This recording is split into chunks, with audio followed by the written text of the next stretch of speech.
Hallelujah. पवित्र आत्मा के महत्वपूर्ण गुण का बारे में जब जानेंगे तभी हम ठंडा नहीं हो सकते। जब तक हम उस गुण को नहीं जानते हैं हम कभी भी ठंडा पड़ सकते हैं। लेकिन बाइबल बताते हैं यदि ठंडा नहीं पड़ना है तो परमेश्वर के वचन में हमें भरपूर रहने की आवश्यकता है। जिस प्रकार परमेश्वर के लोगों ने प्रार्थना करके जब भेजा है, अलग किया है, उससे पहले कि परमेश्वर ने अपना पुत्र यीशु मसीह को अलग करके हमारे लिए, आपके लिए धरती पर भेजा, एक व्यक्ति रूप में भेजा है। पहला है आत्मा का व्यक्तित्व के बारे में, जो व्यक्ति रूप में यीशु मसीह आया व्यक्तियों का हर कष्ट को समझने के लिए और कष्ट से निवारण करने के लिए आया। हालेलुया। दूसरा बात हम देखते हैं वह दर्शन से पीछे नहीं हटा, पिता का इच्छा को पूरा करने के लिए अपना प्राण को भी आहुति में बदल दिया। अभी 26 जनवरी कुछ ही दिनों में आने वाला है। अच्छा स्वतंत्रता वही है जो मसीह के लिए अपने आप को कुर्बान करने के लिए तैयार हो जाए। हालेलुया। अगली बातें हम जब देखते हैं यहाँ पर परमेश्वर का वचन में, परमेश्वर हमें जैसे यीशु मसीह को हमारे लिए अलग करके धरती पर भेजा, परमेश्वर हमें और आपको चुन करके, वचन कहता है बुलाए हुए तो बहुत लोग हैं पर चुने हुए थोड़े लोग हैं। टमाटर के ठेले के पास जाते हैं, सारा टमाटर देखी है और हम छांट करके टमाटर को लेते हैं। क्या जरूरत है हम एक टोकरी भर के लेके जा सकते? बाइबल कहता है हम परमेश्वर में चुने गए लोग हैं, हम छांटे गए लोग हैं ताकि परमेश्वर का सुसमाचार का काम आ जाए। हालेलुया। बोलो प्रभु यीशु मसीह की। और दूसरी बातें लिखता है मैंने स्वयं तुम्हें भेजा है। यहाँ पर हम और आप इसी कलीसिया के अंदर ऐसे नहीं आ गए, परमेश्वर स्वयं भेजा है, परमेश्वर स्वयं भेजा है इसीलिए ताकि परमेश्वर का राज्य बढ़ने पाए हमारे और आपके जीवन से। दूसरा बात हम देखते हैं परमेश्वर का सत्य का आत्मा जब आता है सारी सत्य की बातें बताता है और सत्य के मार्ग में लेकर के चला देता है। हालेलुया। तीसरा बात जब हम आगे जब बढ़ते हैं तो परमेश्वर का वचन कहता है ज्ञान मुझ में वो डालता है।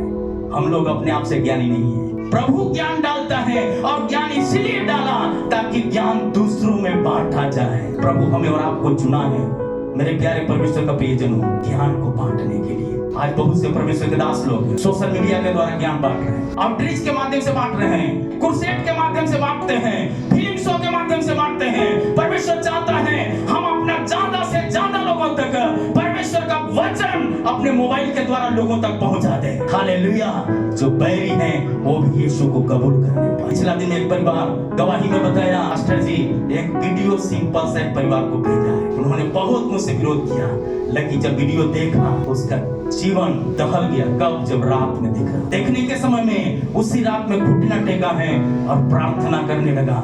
उसका सारा जो बदन का जो उसका जो कई एक दिनों से अल्ट्रासाउंड कराया, जो बीमारी पकड़ा नहीं जा रहा था, परमेश्वर स्वयं वहां पर हाथ रखा और वो चमकी हो गई। हालेलुया। कल हम जिस गृह कलीसिया में थे उस परिवार में से एक परिवार, यहाँ पर 2 परिवार आए हैं। बहन ने बताई जब हम प्रार्थना कर रहे थे मेरे ऊपर परमेश्वर ने क्या किया है, हाथ जब रखा और पूरे शरीर एकदम गंगनाहट से भर गया, रोने लगी। यीशु मसीह ने कहा मैं जगत के अंत तक तुम्हारे साथ हूं। हालेलुया। परमेश्वर का वचन साफ शब्दों में कहता है यहाँ पर स्पष्ट तरीका से ज्ञान और भावना और इच्छा शक्ति का व्यक्तित्व गुण के रूप में परमेश्वर हमारे और आपके अंदर प्रकट करता है ताकि उसके द्वारा पिता की मर्जी को पूरी कर सके। यीशु मसीह का अंदर जो इच्छा शक्ति था वह इच्छा शक्ति मरियम के ऊपर उतरा। जिब्राइल दूत के द्वारा जो पता चला है एक आत्मा तुम पर उतरेगा, वो आत्मा तुम्हें गर्भवती होने के लिए प्रेरणा देगा। हालेलुया। और वैसा ही जब चमत्कार हो गया, क्या हो गया, वो बच्चा को लेकर के जब इलिशिबा के घर में गई, इलिशिबा का घर का लोग नमस्कार सुनने के जरिए ही उनका पति का जीवन में भी एक बड़ा बहुत सालों से जो प्रार्थना कर रहा था उसका उत्तर मंदिर में मिलता है। और यहाँ नमस्कार सुनकर इलिशिबा का कोख में बछड़े के जैसा बच्चा भी उछल पड़ा है। हालेलुया। पहला कुरिन्थियों का पुस्तक 2 का 11 से लेकर के 10 आयत तक में जब हम देखते हैं परमेश्वर की आत्मा के सिवा कोई नहीं जानता, सिर्फ परमेश्वर ही जानता है। इसको बुलाया हमारा और आपका दर्द को जानने वाला परमेश्वर है। आपका दर्द को यहाँ बैठने वाले हर एक जनों का दर्द को जानने वाला परमेश्वर है। वो असंभव काम को संभव में बदलेगा। हालेलुया। इसीलिए प्रभु का वचन साफ शब्दों में लिखा है, रोमियो का पुस्तक जब 8 अध्याय का 26 से 27 आयत तक में वहां पर लिखता है कि वो संतों के लिए विनती करता है। संतों के लिए विनती करता है। वो संत कोई भी हो उसके लिए विनती करता है। अगली बात है, जब हम देखते हैं रोमियो का पुस्तक 15 अध्याय का 30 में, वहां हम देखते हैं एक साथ मिलकर प्रार्थना करने की शक्ति का प्रभाव क्या होता है। असंभव काम संभव में बदल जाता है। पहला कुरिन्थियों 12 का 11 आयत में लिखा है, एक ही आत्मा सब कामों को करता है। एक ही आत्मा सब कामों को करता है, लेकिन वचन कहता है आत्मा एक है, वरदान अनेक है, अलग अलग। किसी का वरदान है ताली बजा करके प्रार्थना करने का, किसी का वरदान है प्रार्थना में रोने का, किसी का वरदान है नाचने का, किसी का वरदान है झाड़ू लगाने का, किसी का वरदान है दूसरों को प्रभु में सुसमाचार सुना के कलीसिया तक पहुंचाने का, किसी को वरदान है आमीन परमेश्वर का वचन सिखाने का, किसी का वरदान है आमीन अस्पताल में अस्पताल का सेवकाई करते हुए लोगों को सुसमाचार सुनाने का। परमेश्वर कहता है अलग अलग वरदान दिया है। किसी को खाना बनाने का वरदान है, ताकि उस खाना के द्वारा भी बहुत लोगों स्वाद को जानकर प्रभु की महिमा को दे। हालेलुया। अगली बात हम देखते हैं यूहन्ना 3 अध्याय में, जब हम देखते हैं निकोदेमुस के बारे में, आकर के अर्धरात्रि में यीशु से कहता है, जो गुरु तू काम करता है ये कौन कर सकता है? तो क्या माँ के गर्भ में जाकर फिर बुढ़ापे में जन्म लेना पड़ेगा नए जन्म के लिए? उन्होंने कहा केवल विश्वास कर। हालेलुया। और केवल जब विश्वास किया, हम और आप विश्वास किया, तब हमें एक बहुत बड़ा अवसर मिल गया कि हम नया जन्म को पाया।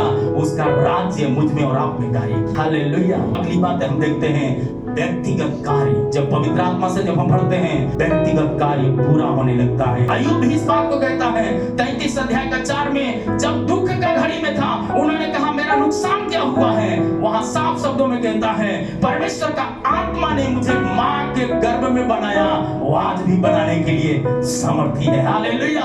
बाहर जब मां के गर्भ में बनाया, वो बाहर भी बनाने में सामर्थी है। जहां कोई नहीं जा सकता वहां जब बनाया, यहाँ तो बहुत से जगह खुला हुआ जगह है, यहाँ बनाने के लिए भी परमेश्वर सामर्थी है। इसलिए परमेश्वर का वचन प्रकाशित वाक्य 2:7 में लिखा है, जिसके कान है, शरीर में बहुत से अंग हैं, हाथ है नहीं बोला है। बहुत मुझे ये वचन अच्छा लगता है। जब कष्ट में पड़ते हैं अक्सर ये वचन कहता है जिसका कान है, मतलब क्या है, एक बहुत बड़ा जबरदस्त गवाही है कलीसिया के लिए। लोग कई एक बार सुना है, यहाँ वचन साफ शब्दों में कहता है, हाथ के बारे में नहीं लिखा, पैर के बारे में नहीं लिखा है, आंख के बारे में नहीं लिखा, बल्कि क्या कहता है, इसका कान है वो सुन ले आत्मा कलीसिया से क्या कर। क्रूस, लकड़ी का क्रूस टांग लेने से, सोना का क्रूस टांग लेने से हम मसीह नहीं हो जाते। 40 दिन का पहली बार उपवास में बैठा था, समय परमेश्वर ने मुझे बताया एक बात है, यीशु मसीह क्रूस पर मरा तो क्रूस टांग के चलते हो, क्या यीशु पलंग पर मरा होता तो गला में पलंग टांग के चलते? एक बड़ी सवाल है। क्रूस का मतलब होता है दुख में प्रभु के निकट घुटना टेकना। पौलुस घुटना के बारे में कहता है, जिसका प्रार्थना का घुटना मजबूत है, अपमानित होने के लिए तैयार रहे। अय्यूब अपमानित हुआ जब घुटना में उसका घुटना प्रार्थना से भरा हुआ था। सब कुछ लूट गया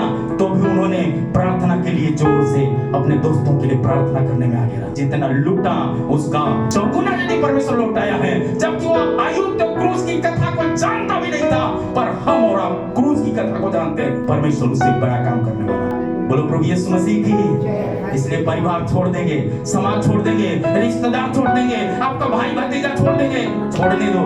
बाइबल कहता है मैंने तुझे कभी छोड़ूंगा न कभी त्यागूंगा। जब माँ के गर्भ में नहीं छोड़ा, 9 महीना के बाद बाहर निकाला है, नहीं चाहने के बाद भी जबरदस्ती निकाला, तो आज संसार में है, संसार में भी प्रभु चलाएगा। फिर संसार मेरा घर नहीं, असली घर तो स्वर्ग है। 80 साल के बाद फिर ये घर से भी निकाल के असली घर में पहुंचाएगा। उस घर के लिए मसीह लोग दौड़ते हैं। इसलिए पौलुस कहता है दौड़ में सभी दौड़ते हैं, पर इनाम एक प्राप्त करता है। एक प्राप्त करता है। असली पद के बारे में, व्यक्तिगत पद, हमारा पवित्र आत्मा से भरा हुआ लोगों को यह स्पष्ट हमको जानने की जरूरत है। हमारा एक सबसे बड़ा पद मिला है। वो पद क्या है? सेक्रेटरी हो या अध्यक्ष हो, चर्च का हो या मिशन का हो, जिला पास्टर या जोनल पास्टर हो या रीजनल पास्टर हो, एरिया पास्टर हो, मुखिया हो, सरपंच हो, MP हो, एमएलए हो, वो पद के बारे में नहीं है। असली पद क्या है? जितनों ने यीशु को ग्रहण किया, परमेश्वर का संतान होने का अधिकार दिया, यही है सबसे बड़ा पद। और जिन्होंने ये पद को पा लिया, दुनिया का पद का जरूरत नहीं है। आपका ये पद, यही पद आपको स्वर्ग तक पहुंचाएगा। बोलो प्रभु यीशु मसीह की जय। इसलिए प्रभु का वचन साफ शब्द में कहता है ये सबसे बड़ा पद है। इसलिए रोमियो का पुस्तक में भी लिखा है कि तुम कहते हो हम परमेश्वर की संतान है, हम परमेश्वर की संतान है। ये बात नहम्या 9:20 में कहता है, जो आत्मा तुम्हें मिला है वो सिखाने के लिए, वो एक दूसरे को सिखाते रहो। एक वचन काफी, एक माचिस का तिलिया बहुत छोटा होता है तो भी आग लगाने के लिए काफी होता है। आपका एक छोटा, आपका घर का प्रार्थना, यदि शाम में आपका घर से स्तुति की आवाज निकलता है, सुबह में स्तुति की आवाज निकलता है, दूध लेकर के जाने वाले, कमंडल में पानी लेकर के जाने वाले लोगों का जीवन में भी परमेश्वर उस गीत के द्वारा बदलाव ला सकता है। हालेलुया। और प्रभु यही चाहता है आज वर्तमान की कलीसिया से, ताकि कलीसिया आग लगाने वाला हो जाए। हालेलुया। एक बार जब हम उत्तर प्रदेश, मुझे पढ़ाने के लिए जब भेजा गया, जब वहां पर गया, पढ़ा के जब हम आ रहे थे, ट्रेन में एक चीज सूखा हुआ बेच रहा था, गरम न ठंडा, सबसे बड़ा सस्ता मकई इतना बेच रहा था, गरम न ठंडा। तो हमको उस समय पवित्र आत्मा बताया, भाई जब गरम न ठंडा, फिर अगला कहा लगा दो आग पानी में, जवानी उसे कहते हैं। लेकिन मुझे यीशु मसीह ने कहा लगा दो आग दुनिया में, मसीही उसे कहते हैं। वचन का आग, संगति का आग, प्रार्थना का आग, वही है मसीह जीवन। इसलिए बीमारी के बीच में भी प्रभु चाहते हैं हम प्रभु में आगे की ओर बढ़ते जाएं। सबसे जो बड़ा पद है वो पद यही है, जितनों ने मुझे ग्रहण किया, परमेश्वर का संतान। हम सब यीशु मसीह को जान लिया, बहुत भाग्यशाली। यीशु हमको जान लिया, ये सबसे बड़ा और भाग्यशाली है। हम जाने हम परमेश्वर की संतान हैं। जो वचन सुन रहे हैं वो भी धन्य हैं, जो वचन पढ़ रहे हैं वो भी धन्य हैं। प्रकाशित वाक्य का पुस्तक 1:3 में लिखा है, क्योंकि समय निकट है, समय निकट है, प्रभु का आगमन नजदीक है। इसलिए हमें जरूरत क्या है? हमें जरूरत यही है कि परमेश्वर में हम लोग आगे की ओर बढ़ते चलें।